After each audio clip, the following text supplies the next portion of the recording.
I still don't remember entering that contest. The confirmation email sat in my inbox like it belonged there. Congratulations, you've won a luxury weekend getaway at our exclusive Vermont retreat. But I'd sworn I never filled out any forms. My friend said I probably entered it drunk after another 14-hour shift at the accounting firm. Maybe they were right. Either way, free vacation trumped mystery. The drive north from Boston took 3 hours, the last 40 minutes winding through forests so dense it felt like driving through a tunnel. My GPS lost signal somewhere past a hand-painted sign reading, "Welcome to Millfield Population, 247 inches." The rental confirmation had warned about spotty cell coverage, but this was complete radio silence. No bars, no data, nothing. The dirt road to the house stretched for another 2 miles, twisting between towering pines and maples just starting their autumn show. Gravel crunched under my tires as I navigated another switchback, and then the trees opened into a clearing. The house was exactly what the photos promised, a modern glass and timber structure that somehow managed to look both luxurious and rustic. Floor-to-ceiling windows reflected the late afternoon sun, and a wraparound porch invited evening relaxation with wine and a book. This was definitely worth whatever contest I'd apparently entered while blackout drunk. I parked next to a silver Honda Accord that had to belong to the host. The rental listing mentioned someone would meet me to hand over keys and give a quick walkthrough. Right on schedule. It was 4:47 p.m., just 3 minutes before our agreed meeting time. A woman emerged from the house as I grabbed my weekend bag. She was maybe 50, with graying brown hair pulled back and the kind of practical fleece jacket that screamed, "Vermont local." Her smile was warm but brief. "You must be Sarah," she said, extending a hand. "I'm Linda. Hope the drive wasn't too bad." "Not bad at all. This place is gorgeous." Linda's smile flickered, and she glanced toward the tree line before looking back at me. "It is. Very peaceful out here. Let me show you around quick. I'd like to get back before dark." She led me up the porch steps, pointing out the outdoor furniture and the hot tub on the deck. "Everything's ready for you. Kitchen's fully stocked, firewood's by the back door, and there's a generator in the shed if the power goes out, though it shouldn't." Inside, the house was even more impressive than the photos. An open floor plan connected the kitchen, dining, and living areas, all centered around a massive stone fireplace. The furniture was that perfect blend of rustic and contemporary that probably cost more than my car. Everything smelled faintly of cedar and wood smoke, but what caught my attention was the coffee table.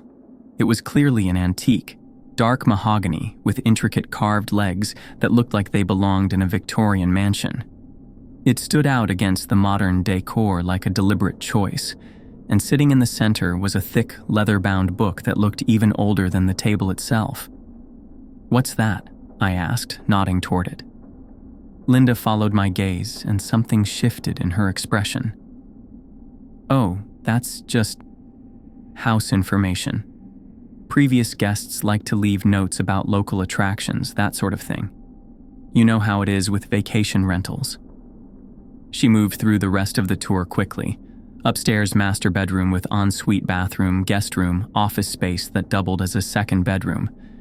Everything was spotless and welcoming, but Linda kept checking her watch. "I think that covers everything," she said as we returned to the main level. "Keys are on the kitchen counter, along with my contact info. Though like I mentioned, cell service is pretty spotty up here. What if there's an emergency? Landline works fine. It's the red phone by the kitchen window. Otherwise, there's a neighbor about a mile down the road." She paused at the door, her hand on the knob. "Just enjoy your stay, and maybe take a look at that guest book when you get settled. Previous guests have left some helpful tips." The way she said it made me glance back at the leather book, but when I looked toward the door again, Linda was already walking to her car. She drove off with a quick wave, leaving me alone in the Vermont wilderness with nothing but trees and silence for company.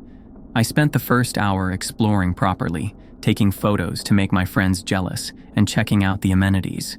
The hot tub was already heated, the kitchen had better equipment than my Boston apartment, and the Wi-Fi password was taped to the router, though it barely connected to anything useful. By 6:30, I'd unpacked and opened a bottle of wine from the welcome basket. The guest book still sat on the coffee table, and curiosity finally won. I settled onto the leather couch and opened it. The first few pages were exactly what Linda had promised: restaurant recommendations, hiking trail suggestions, notes about the best antique shops in town, normal vacation rental stuff. But as I flipped through, the entries started feeling different. Remember to check all the faucets before bed. M and J, October 2024.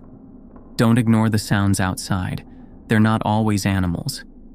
Kevin, September 2024. The woman on the porch just wants attention. Don't give it to her. Lisa, August 2024. I flipped to the most recent entries, dated just 2 weeks ago. Follow the rules exactly. No exceptions. David, July 2024. And below that, in different handwriting. Some of us made it out. Anonymous. The wine suddenly tasted sour. I flipped to the very back of the book, expecting to find more normal tourist information, but instead found a page titled House Guidelines in elegant script. 1. Do not open the front door after 9:13 p.m., no matter who knocks. 2. Never acknowledge the woman with the lantern if she stops on the porch. 3. Do not look directly into the forest after sunset, especially if you see antlers. 4. The pond is safe only at dawn, avoid it at all other times. 5. If you hear dripping inside the house, locate the source before the third drip. 6. Leave one item of your own clothing in the closet each night before bed. 7. Never eat food left outside your door. 8. If a child knocks on your window, let them in only once, and only before 8 p.m. 9. Always return the guest book to the coffee table before midnight. On the last night, someone must watch the house until sunrise. Do not fall asleep. I read the list 3 times, waiting for the punchline. This had to be some kind of themed experience. Maybe the house marketed itself as a haunted getaway or something equally ridiculous. The rules were specific enough to be creative writing, but vague enough to be creepy. Pretty clever marketing, actually. I poured another glass of wine and laughed at myself for getting spooked by what was obviously a gimmick. The previous guests were probably playing along, leaving dramatic entries to enhance the experience for future visitors. I had to admit, it was working. My heart had definitely sped up while reading those rules. The sun was setting behind the trees, painting the forest in shades of gold and orange. I made myself dinner from the stocked kitchen, enjoying the silence and the view. This was exactly what I needed. A weekend away from spreadsheets and city noise, even if it came with a side of manufactured mystery. By 9:10, I was settled on the couch with a third glass of wine, scrolling through downloaded Netflix shows on my laptop. The house creaked occasionally as the temperature dropped, but it was the comfortable kind of settling that old houses do. That's when I heard the knocking. Soft, polite, measured. 3 taps. Pause. 3 taps. I glanced at my phone. 9:20 p.m.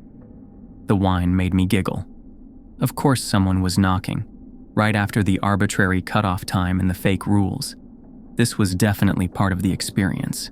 Probably Linda or another staff member, ready to jump out and yell "gotcha" when I opened the door. But I didn't get up immediately. Something about the knocking felt patient, like whoever was outside had all the time in the world. I muted my laptop and listened. 3 more taps, precise and unhurried. Fine, I'd play along. I walked upstairs to the master bedroom and peered out the front-facing window. The porch light cast a yellow circle on the wooden boards, and just at the edge of that circle, I could see a figure. My wine-addled brain took a moment to process what I was looking at. It was a woman, tall, wearing what looked like a long dark coat or dress. She stood perfectly still, facing the door, and in her right hand she held what appeared to be an old-fashioned lantern. The light from it flickered weakly, barely visible against the porch light. I squinted, trying to make out her face, but the angle was wrong and the shadows too deep. She just stood there, motionless, like she was waiting for something. The smart thing would have been to go downstairs and open the door. She was probably another guest, or maybe Linda returning to check on something. But something about her stillness made me hesitate. She hadn't knocked again since I'd come upstairs, and she hadn't moved a muscle. I remembered the rule. Never acknowledge the woman with the lantern if she stops on the porch. This was ridiculous. I was letting a silly gimmick get under my skin. But the woman below remained statue still, and that weak lantern light kept flickering in the same rhythm, slow, steady, like a heartbeat. I stepped back from the window. The knocking didn't resume. I waited for 5 minutes, then crept back to the window and looked out. The porch was empty. I went back downstairs, poured another glass of wine, and tried to focus on my laptop screen. But I kept glancing at the front door, half expecting more knocking. The house felt different now, less cozy, more isolated. Every small sound made me tense. At midnight, I remembered the guest book rule about returning it to the coffee table.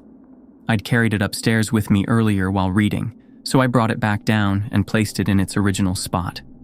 Might as well play along completely. I was halfway to the stairs when I heard it, drip. I froze, listening. Drip. It was coming from upstairs. The bathroom, probably. Old houses, old plumbing. Nothing supernatural about a leaky faucet. But Rule 5 echoed in my mind. If you hear dripping inside the house, locate the source before the third drip. I was already moving before I consciously decided to, taking the stairs 2 at a time. The sound was definitely coming from the master bathroom. I flicked on the light just as I heard the beginning of what would have been the third drip and saw a bead of water hanging from the faucet. I lunged forward and twisted the handle tight. Silence. I stood there for a long moment, heart pounding from the sprint upstairs, and felt absolutely ridiculous. I was letting a vacation rental gimmick turn me into a paranoid mess, racing around the house to stop leaky faucets like my life depended on it. But the silence that followed felt complete, like the house itself was holding its breath. I brushed my teeth, changed into pajamas, and remembered Rule 6. Leave one item of your own clothing in the closet each night before bed. My jacket hung on the bedroom chair, so I put it on a hanger in the walk-in closet. Whatever this experience was supposed to be, I might as well see it through. Maybe there'd be a prize at the end for the most gullible guest. I was almost asleep when I heard the sound, a soft creak, like someone heavy stepping carefully across wooden boards. It came from directly below my window, the porch. I lay perfectly still, listening, but the sound didn't repeat. After 10 minutes, I convinced myself it was just the house settling, or maybe an animal passing through. But as I finally drifted off, I couldn't shake the image of that woman with her flickering lantern, standing motionless in the circle of porch light, waiting for something I was apparently smart enough not to give her. The last thing I remembered thinking was how odd it was that her lantern light had pulsed so steadily, almost like a heartbeat. I woke to sunlight streaming through the bedroom windows and the sound of birds chattering in the trees. For a moment, I couldn't remember where I was. Then the events of the previous night came flooding back. The guest book, the rules, the woman with the lantern. In the bright morning light, it all seemed absurd. I'd let a vacation rental gimmick work me into a paranoid frenzy, racing around the house to turn off faucets and avoid acknowledging what was probably just another guest or a staff member in costume. I checked my phone. 8:47 a.m. No missed calls, no messages, no signal bars. The digital detox was apparently non-negotiable up here. The first thing I did was check the closet. My jacket was gone. In its place hung a strip of dark fabric that looked like it had been torn from something much larger. It was damp to the touch and smelled of stagnant water and decay, like something that had been sitting at the bottom of a pond for years. I stared at it for a long moment, my coffee-deprived brain trying to process this. Someone had obviously come into the house during the night, taken my jacket, and left this thing in its place. But how? I'd heard Linda lock the door when she left, and I'd checked it myself before bed. Unless she had a key, which of course she would. It was her rental property. This had to be part of the experience. Some kind of elaborate haunted house setup where the staff snuck around at night, moving things and creating supernatural events. It was actually pretty impressive, if slightly creepy. The fabric even felt authentically gross. I left it hanging there and went downstairs to make coffee. The guest book sat exactly where I'd placed it the night before, and everything else looked untouched. Through the kitchen window, I could see the forest stretching endlessly in all directions, a carpet of green broken only by the dirt road I'd driven in on. The coffee maker gurgled to life, and I stepped out onto the back deck to get a better look at the property in daylight. The house sat in a natural clearing, surrounded by towering pines and maples that were just starting to show their autumn colors. Behind the house, maybe 50 yards through a thin line of trees, I could see water glinting in the morning sun, the pond Linda had mentioned in her tour. After coffee and a quick breakfast, I decided to explore. The morning air was crisp and clean, carrying the earthy smell of fallen leaves and pine needles. A narrow trail led from the back of the house toward the water, winding between moss-covered boulders and through stands of birch trees. The pond was larger than I'd expected, maybe the size of a football field, with dark water that reflected the surrounding trees like black glass. A few fallen logs provided natural seating along the shore, and dragonflies skimmed the surface in lazy patterns. It was beautiful and peaceful, exactly the kind of place you'd want to sit with a book and a cup of coffee. I found a comfortable spot on one of the logs and just listened to the forest waking up around me. That's when I saw her. At first, I thought it was just a trick of the light, a pale shape moving beneath the surface near the far shore. But as I watched, a small head broke the water, followed by thin shoulders and arms. A child, a girl, maybe 8 or 9 years old, standing waist-deep in the pond about 20 feet away. Her dark hair hung in wet tangles around her face, and her skin had the bluish-pale tint of someone who'd been in cold water too long. "Hello," she said, her voice soft and curious. "Are you staying at the house?" I should have been alarmed. What was a kid doing alone in the middle of nowhere, playing in a pond at 9 in the morning? I checked my phone. 7:04 a.m. Dawn light still streaked the pond pink gold. Rule number 4 echoed, safe only at dawn. But something about her seemed oddly natural, like she belonged here among the trees and water. "Yes, just for the weekend," I said. Do you live around here?" She tilted her head, considering the question. "I live here, yes, in the water mostly." She said it matter-of-factly, the way a child might explain that they live in the blue house, or the one with the big dog. "What's your name?" "I don't remember." She moved closer to shore, and I could see that her dress, if that's what it was, looked like it had been underwater for a very long time. Pondweed tangled in the fabric, and water dripped constantly from her hair and clothes. But I remember other things, important things. Like what?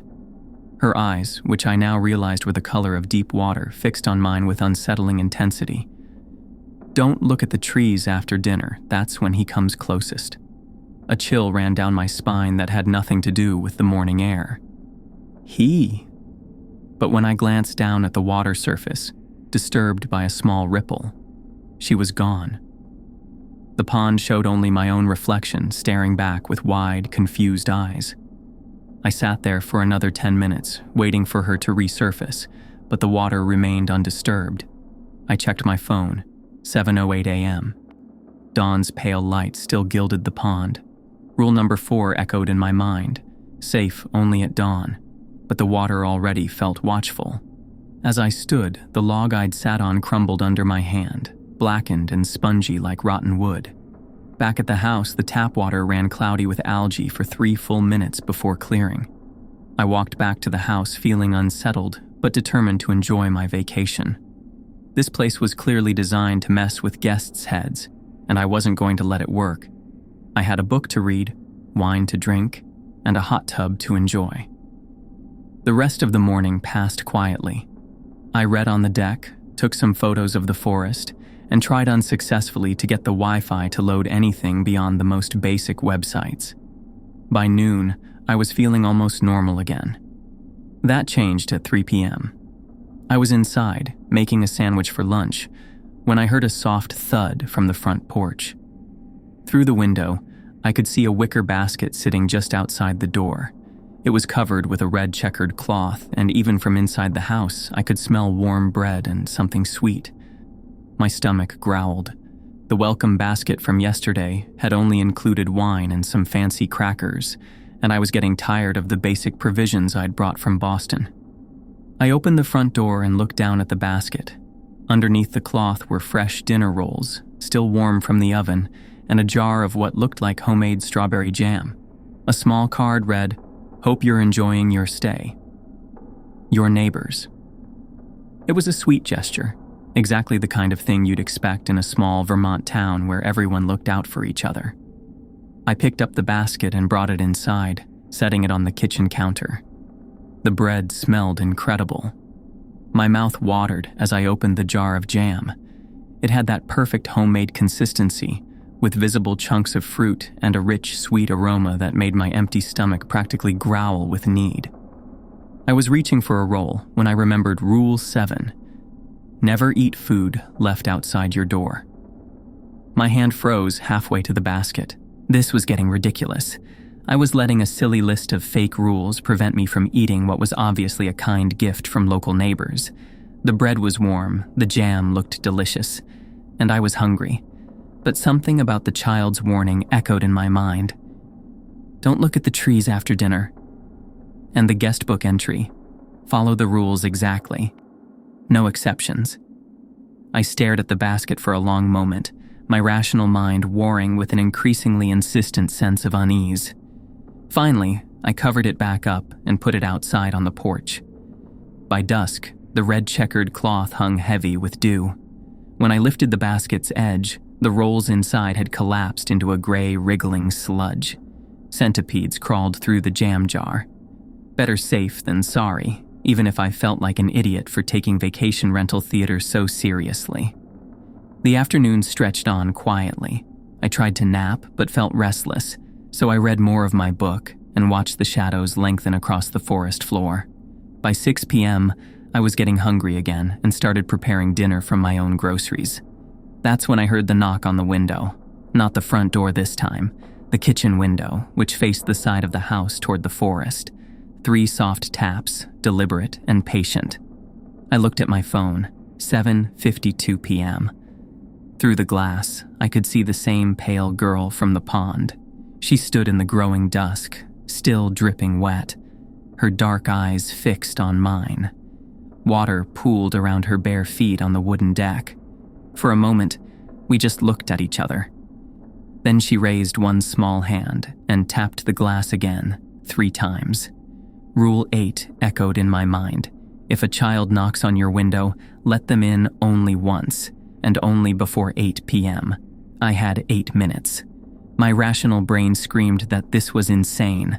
I was about to let a strange, soaking wet child into the house based on a list of rules that were obviously part of some elaborate prank. But something deeper, more primal, insisted that following the rules was important, necessary even. I opened the kitchen door. She stepped inside without hesitation, leaving wet footprints on the hardwood floor. Where her feet touched the floorboards, the wood darkened and warped like waterlogged driftwood. Up close, I could see that her skin had a translucent quality, like porcelain, and her hair dripped constantly, despite looking like it had been underwater for hours. "Thank you," she said politely. "It gets cold outside when the sun goes down. Are you okay? Do you need me to call someone?" She tilted her head, considering. "I'm fine. I wanted to tell you something important." "What?" "Don't talk to the lady with the light. She's been waiting a very long time for someone to let her in." My blood turned to ice water. "The woman with the lantern?" "Yes. She comes every night after the numbers on the clock, but she can only come inside if you invite her." The girl's voice was matter-of-fact, but her dark eyes held depths I couldn't fathom. In the microwave's reflection, her smile showed too many teeth. "Promise me you won't talk to her." I promise." She smiled then, and for a moment she looked like any normal child. Sweet, innocent, maybe a little shy. "Good. You seem nice. I don't want her to take you." "Take me where?" But instead of answering, she walked to the kitchen sink and looked out the window toward the forest. "It's almost dinner time. Remember what I told you at the pond?" I glanced at the living room mirror, visible through the kitchen doorway, and caught a brief glimpse of something that made my heart stop. The lantern woman stood in the corner of the reflection, perfectly still, watching us with that same motionless presence I'd seen on the porch. When I looked directly into the living room, it was empty. I turned back to thank the child, but she was gone. The only sign she'd been there at all was a small puddle of water on the kitchen floor and the lingering smell of pond water and wet earth. I stood there for a long moment, heart pounding, trying to process what had just happened. When I finally worked up the courage to check the living room mirror again, it showed only the empty room. I finished making dinner with shaking hands, my appetite completely gone. Every reflective surface in the house, the microwave door, the chrome faucet, the black screen of my laptop, made me tense with anticipation. But the lantern woman didn't reappear. As I sat down to eat my barely touched meal, the sun finally disappeared behind the tree line, plunging the forest into deep shadow. That's when I first noticed it. A soft, faint tapping coming from somewhere outside.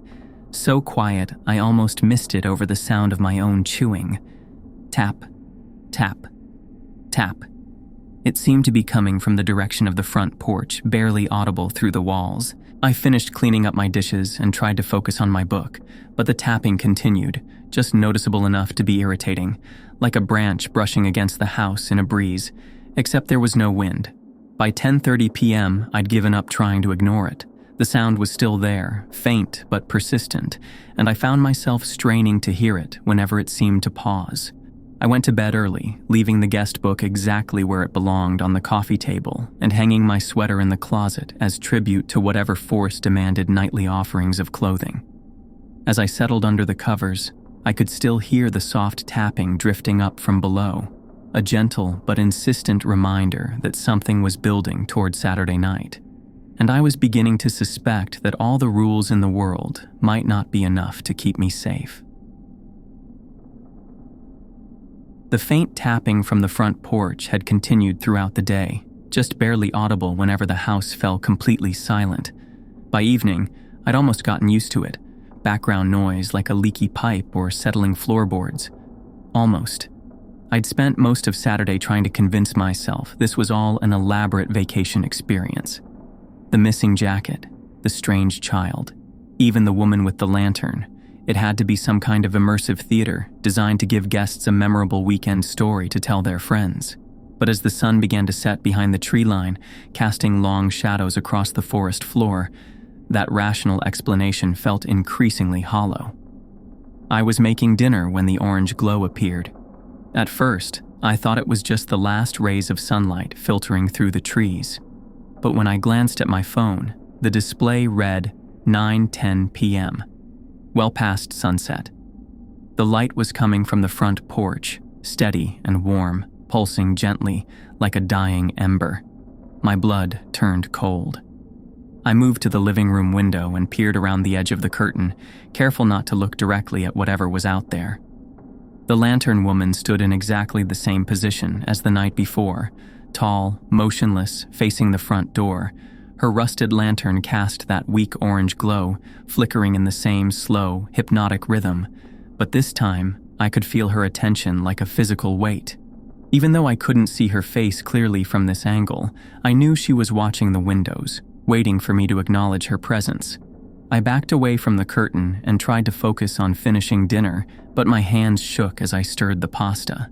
The kitchen window faced away from the porch, but I kept imagining I could see that orange glow reflecting off the glass. The smell of garlic and olive oil filled the kitchen, but underneath it, I caught something else. Something cold and stagnant, like water that had been sitting too long. At 9:14 p.m., I heard it again. Drip. My fork clattered against the plate. The sound came from upstairs, just like the night before. Drip. I stood frozen in the kitchen, acutely aware that to reach the stairs, I'd have to walk past the front door, past whatever was waiting on the other side. The lantern woman's presence seemed to press against the house like a held breath. I could almost hear her shifting her weight on the porch boards, a soft, deliberate shift of weight, like someone adjusting their stance after standing in one position for too long. Drip. I couldn't wait any longer. I moved through the living room as quietly as possible, staying far from the windows. The front door loomed ahead, and I could see the orange glow seeping around its edges. As I passed, I heard it, that soft shift of weight, confirming she was still there, still waiting. I took the stairs 2 at a time. The bathroom faucet hung a single bead of water, trembling on the verge of falling. I twisted the handle shut just as gravity began to claim it. Silence settled over the house like a blanket. But when I turned to go back downstairs, I realized the orange glow was gone. Through the upstairs window, I could see the porch was empty. I should have felt relieved. Instead, I felt more unsettled than ever. Back in the kitchen, I tried to finish eating, but my appetite had vanished completely. The pasta tasted like cardboard, and every small sound, the refrigerator humming, the house settling, made me tense with anticipation. I was loading my plate into the dishwasher when I made the mistake. A flash of movement in my peripheral vision made me glance toward the kitchen window. Not directly into the forest, I remembered the child's warning about looking at the trees after dinner, but just a quick look to see what had moved. In the warped reflection of the toaster, antlers scraped against glass, and below them, barely visible in the gathering darkness, a skeletal frame that had to be 8 feet tall. I jerked my gaze away, but it was too late. The damage was done. The smell hit me first. Rotting leaves mixed with something metallic and sweet, like blood left in the sun. It seeped through the walls as if the house itself was absorbing it. When I risked another glance toward the window, not at the forest, just at the glass itself, the reflection showed empty woods, but the smell was getting stronger. I moved to the living room, trying to put distance between myself and the kitchen window. Every instinct screamed at me not to look outside, but I could feel something watching from the tree line. The weight of its attention was suffocating. "Don't look directly," I told myself. "Whatever you do, don't look directly at it." But peripheral vision is a cruel thing. Every time I moved, every time I turned my head, I caught glimpses of that towering shape getting closer to the house. First at the far tree line, then at the forest edge, then standing just beyond the reach of the porch light. The smell was overwhelming now, decay and rot and something else that made my stomach turn. At 10:40 p.m., I made my second mistake. I was trying to focus on my book, desperate for any distraction from the presence outside, when a branch snapped somewhere in the forest. The sound was sharp and close, and without thinking, I looked up from the page and stared directly out the window. The antlered man stood 20 feet from the house. He was even more horrifying than I'd imagined, a skeleton draped in tattered flesh, crowned with antlers so massive they seemed impossible for any living thing to support. Dark sap dripped from the points, pooling on the ground at his feet, his empty sockets fixed on mine through the glass. I blinked, and he was 10 feet closer. I blinked again, and he was at the window. His breath fogged the glass as he pressed his face against it, leaving smears of something dark and viscous. Up close, I could see that what I'd taken for sap, dripping from his antlers, was something else entirely, something that moved and pulsed like it was alive.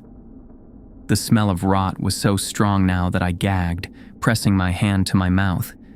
But I couldn't look away. His eyeless sockets held me transfixed, and with each involuntary blink, he seemed to press closer against the glass. The window began to creak under the pressure. That's when I heard her voice. "Don't look at him." I spun around to find the pond child standing in the hallway, water dripping steadily from her tangled hair onto the hardwood floor. Her pale dress clung to her small frame, and her dark eyes held an urgency I hadn't seen before. "He feeds on attention," she said, her voice barely above a whisper. "The more you look, the stronger he gets." I forced myself to turn away from the window, though every instinct screamed at me to keep watching the thing outside. How do I make him go away? You can't. Not now. She moved closer, leaving wet footprints on the floor. But you can choose which room to keep safe. Pick one and stay there until morning. What do you mean? She tilted her head toward the coffee table, where the guest book sat in its usual place. The book needs to go back to the table before the clock changes, but they're both waiting now, the lady with the light and the one with the horns. You have to choose. I looked at my phone, 11:30 p.m. The guest book was upstairs in the bedroom where I'd been reading. Rule 9 was clear. It had to be back on the coffee table before midnight. But to get it, I'd have to go past every window in the house, including the one where the antlered man was waiting. And from what I could see of the living room mirrors, the lantern woman was back too. Her tall silhouette stood reflected in the hallway mirror, perfectly still, watching. Pick the room you'll keep safe, the child repeated. I ran upstairs, grabbed the guest book from the nightstand, and came back down as quickly as possible. Every window I passed showed a glimpse of that towering shape outside, tracking my movement through the house.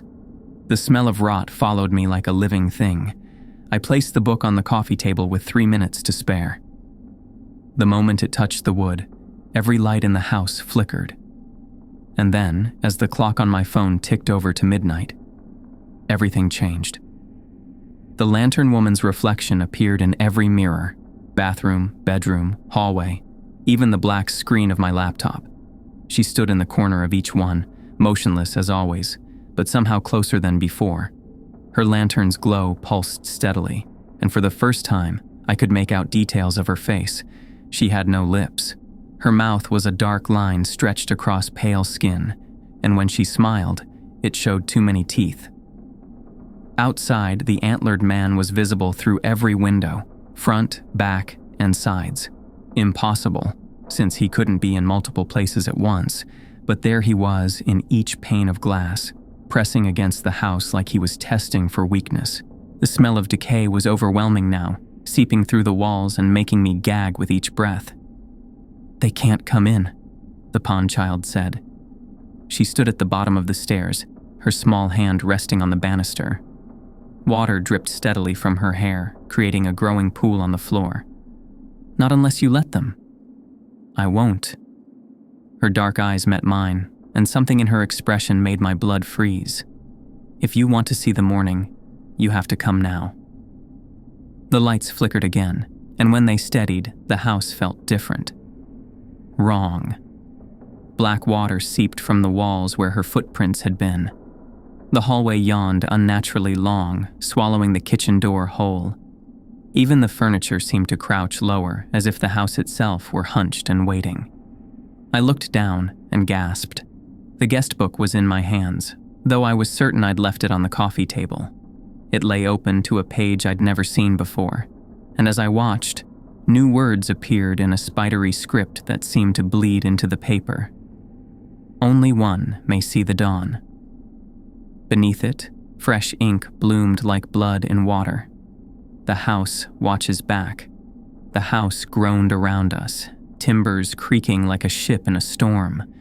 The lights flickered more rapidly now, casting shifting shadows that made the walls seem to breathe. Through every window, the antlered man pressed closer. In every mirror, the lantern woman's smile grew wider, and at the base of the stairs, the pond child waited, her pale hand extended toward me like an invitation or a trap. Choose quickly, she whispered as something began to scratch at every door and window at once, before they find another way in. The scratching at the doors and windows grew louder, a symphony of claws against glass and wood that made my teeth ache. The guest book felt impossibly heavy in my hands, its pages fluttering in a breeze that didn't exist. Choose quickly, the pond child whispered again, her dark eyes reflecting the strobing lights. Water pooled around her bare feet, spreading across the hardwood in patterns that reminded me of veins. I looked around the living room, my supposed sanctuary, and realized it wasn't the same room I'd been in moments before. The couch sat 3 feet to the left of where it should be. The coffee table was closer to the fireplace. Even the walls seemed to have shifted, making the room feel simultaneously larger and more cramped. "What's happening to the house?" "It remembers," she said simply. "All the people who came before, all the choices they made." She took a step toward me, leaving another wet footprint. "The lady and the horned one, they change things, make the house forget what's real." As if to prove her point, I heard a door slam somewhere upstairs, except when I looked toward the staircase, it was facing the wrong direction entirely. The steps climbed up toward what should have been the kitchen wall. The lantern woman's glow pulsed brighter in every reflective surface, and I could see her more clearly now. Her Victorian dress hung in tatters, and where her face should have been normal, human features, there was only that stretched skin and lipless smile. Her eyes were holes, not empty sockets, but actual holes that seemed to go on forever. In the windows, the antlered man pressed closer. Fog spread from his breath across every pane of glass, obscuring the forest beyond.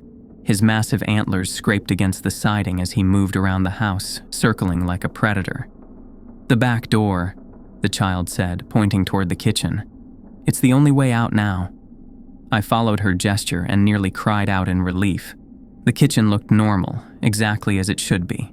The back door stood in its proper place, and through its window I could see clear forest beyond. No fog, no hulking shapes, just trees and moonlight. "They can't reach the water," she explained, moving toward the door. "Not while the moon is up.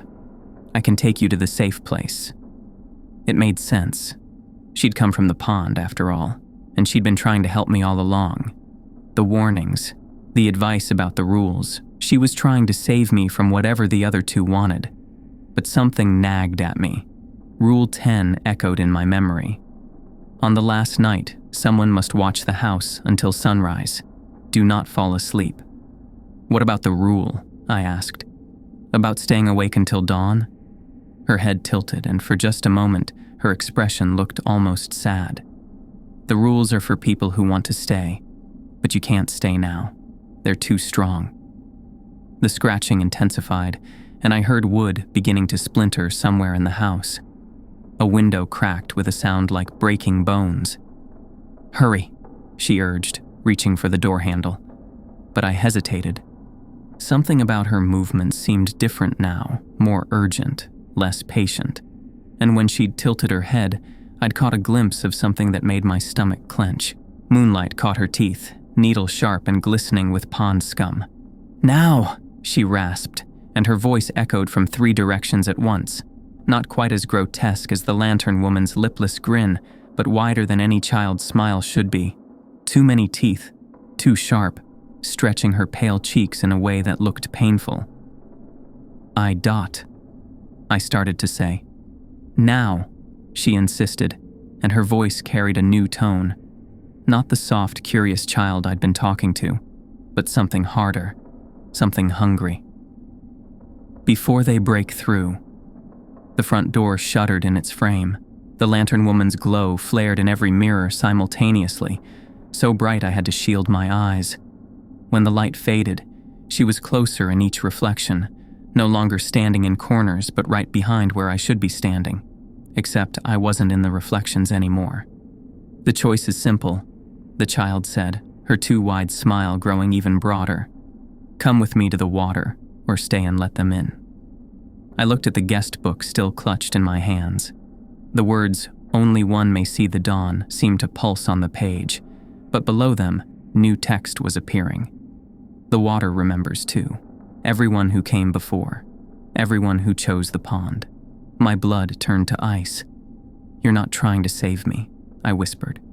Her smile stretched wider still, and now I could see that her teeth went back much further than they should, like a shark's. "I'm lonely down there, in the deep places where the sun never reaches. It's been so long since someone came to visit." The back door began to creak open on its own, revealing not the moonlit forest I'd seen through the window, but complete darkness. The smell of stagnant water and rotting vegetation drifted in, so thick I could taste it. "Come," she said, extending her pale hand. "It's much nicer than what they'll do to you." Behind me, something heavy slammed against the front door.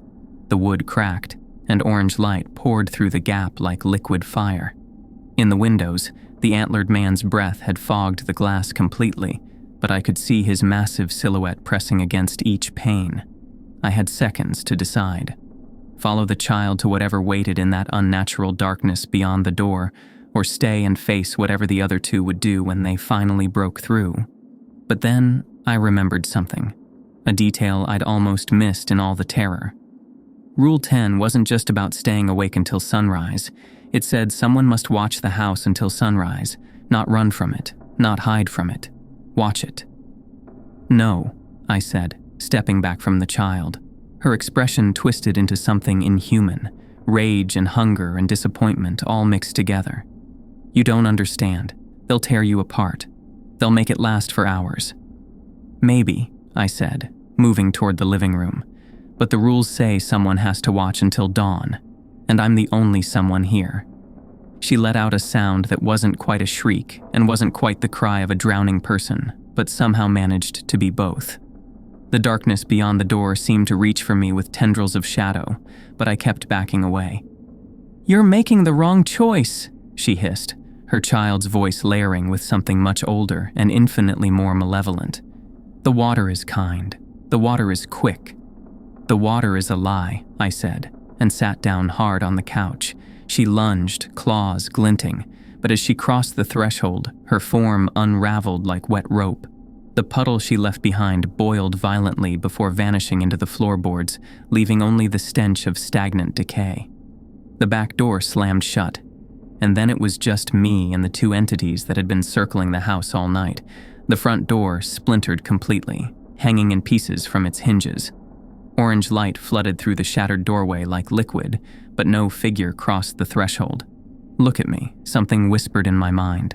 "Just look at me, just once." I kept my eyes fixed on the coffee table, on the guest book lying open in my lap, on anything except the doorway where that terrible light pulsed. The windows exploded inward all at once. Glass showered the living room as the antlered man forced his way through every opening simultaneously, an impossibility that my rational mind rejected even as I watched it happen. He was everywhere and nowhere, a shifting mass of bone and antler and rotting flesh that filled my peripheral vision. The smell was overwhelming, death and decay and something worse, something that made my stomach clench and my eyes water. "Look up," the voice in my head insisted. "Look up and see what's coming for you." But I didn't look up. I stared at the guest book and read the rules over and over again, using them like a mantra to keep my mind focused on something other than the horrors surrounding me. Do not open the front door after 9:13 p.m.